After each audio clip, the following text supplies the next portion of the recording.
Hi friends, welcome to my YouTube channel. ಯಾರೆಲ್ಲ Sneha Chandu YouTube ಚಾನಲ್ನ ನೋಡ್ತಾ ಇದ್ದೀರಾ, ಪ್ಲೀಸ್ ಲೈಕ್ ಮಾಡಿ, ಶೇರ್ ಮಾಡಿ, ಕಮೆಂಟ್ ಮಾಡಿ ಆ್ಯಂಡ್ ಸಬ್ಸ್ಕ್ರೈಬ್ ಮಾಡೋದು ಮಾತ್ರ ಮರಿಬೇಡಿ. ನಿಮ್ಮೊಂದು ಸಪೋರ್ಟ್ ಇದ್ರೇ ನಾನು ನೆಕ್ಸ್ಟ್ ವಿಡಿಯೋನ ಮಾಡೋಕ್ಕಾಗೋದು. ಸೊ ಹಂಗಾಗಿ ನನ್ನ ಒಂದು ಯೂಟ್ಯೂಬ್ ಚಾನಲ್ನ ಸಬ್ಸ್ಕ್ರೈಬ್ ಮಾಡ್ಕೊಳ್ಳಿ ಅಂತ ಹೇಳ್ತಾ ಇವತ್ತಿನ ವಿಡಿಯೋನ ಸ್ಟಾರ್ಟ್ ಮಾಡ್ತಾ ಇದ್ದೀನಿ. ಇವತ್ತಿನ ವಿಡಿಯೋದಲ್ಲಿ ಶಾವಿಗೆ ಪಾಯಸನ ಯಾವ ಥರ ಮಾಡೋದು ಅಂತ ತಿಳಿಸ್ಕೊಡ್ತೀನಿ. ಸೊ ನಾನು ಹೇಳೋ ಥರ ಒಂದ್ಸಲ ಶಾವಿಗೆ ಪಾಯಸನ ಮಾಡ್ತೀನಿ ರೀ, ತುಂಬ ಟೇಸ್ಟಿಯಾಗಿರುತ್ತೆ. ಸೊ ನೀವು ಎಷ್ಟೇ ಹೊತ್ತು ಮಾಡಿದ್ರು ಕೂಡ ಅದು ಗಟ್ಟಿ ಕೂಡ ಆಗಲ್ಲ. ನೀವು ಕೂಡ ಇದೇ ಥರ ಒಂದ್ಸಲ ಮಾಡಿ ನೋಡಿ, ತುಂಬ ಟೇಸ್ಟಿಯಾಗಿರುತ್ತೆ ಹಾಗೂ ನಿಮಗೂ ಇಷ್ಟ ಆಗುತ್ತೆ ಅಂದ್ಕೊತೀನಿ. ಸೊ ಹಾಗಿದ್ರೆ ಇದೇ ಥರ ಶಾವಿಗೆ ಪಾಯಸನ ಮಾಡೋಕ್ಕೆ ಏನೆಲ್ಲ ಬೇಕು ಅಂತ ನೋಡೋಣ ಬನ್ನಿ.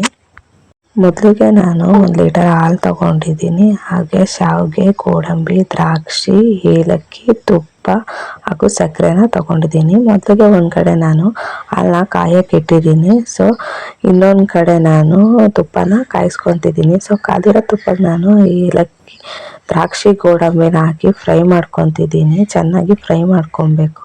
ಸೊ ಫ್ರೈ ಮಾಡ್ಕೊಂಡಿದ್ದ ನಂತರ ನಾನು ಇದನ್ನು ಒಂದು ಬೇರೆ ಪ್ಲೇಟ್ಗೆ ಹಾಕೊತೀನಿ. ನೆಕ್ಸ್ಟು ಇದೇ ಕಾದಿರೋ ತುಪ್ಪಕ್ಕೆ ನಾನು ಶಾವಿಗೆ ಹಾಕ್ಕೊಂಡು ಚೆನ್ನಾಗಿ ಫ್ರೈ ಮಾಡ್ಕೊತೀನಿ. ನಾವು ಶಾವಿಗೆನ ಎಷ್ಟು ಚೆನ್ನಾಗಿ ಫ್ರೈ ಮಾಡ್ಕೊತೀನೋ ಅಷ್ಟು ಪಾಯಸ ಟೇಸ್ಟಿಯಾಗಿ ಬರುತ್ತೆ. ಸೊ ನೀವು ನೋಡ್ತಾ ಇರ್ಬೋದು ಯಾವ ಥರ ಕಲರ್ ಬಿಟ್ಕೊಂಡಿದೆ ಅಂತ.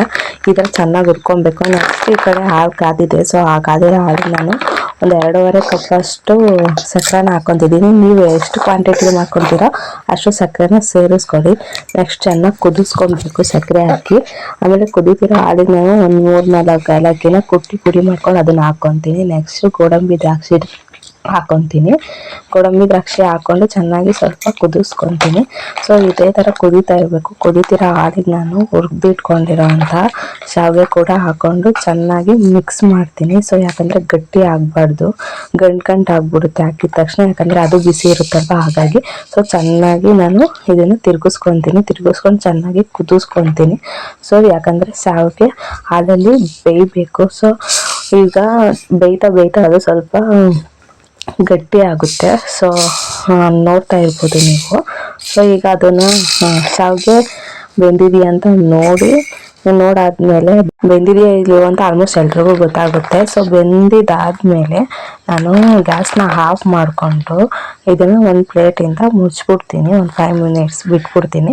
ಅದಾದಮೇಲೆ ಇದನ್ನು ನಾನು ಒಂದು ಬೌಲ್ಗೆ ಹಾಕ್ಕೊಂಡು ಟೇಸ್ಟ್ ಮಾಡ್ತೀನಿ. ತುಂಬ ಟೇಸ್ಟಿಯಾಗಿರುತ್ತೆ.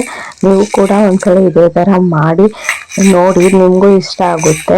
ತುಂಬ ಚೆನ್ನಾಗೂ ಇರುತ್ತೆ. ಈ ವಿಡಿಯೋ ನಿಮ್ಗೆ ಇಷ್ಟ ಆಗಿದೆ ಅಂದ್ಕೊತೀನಿ. ಪ್ಲೀಸ್ ಲೈಕ್ ಮಾಡಿ, ಶೇರ್ ಮಾಡಿ ಆ್ಯಂಡ್ ಸಬ್ಸ್ಕ್ರೈಬ್ ಮಾಡಿ ಅಂತ ಹೇಳ್ತಾ ಇವತ್ತಿನ ವಿಡಿಯೋನ ಇಲ್ಲಿಗೆ ಸ್ಟಾಪ್ ಮಾಡ್ತೀನಿ.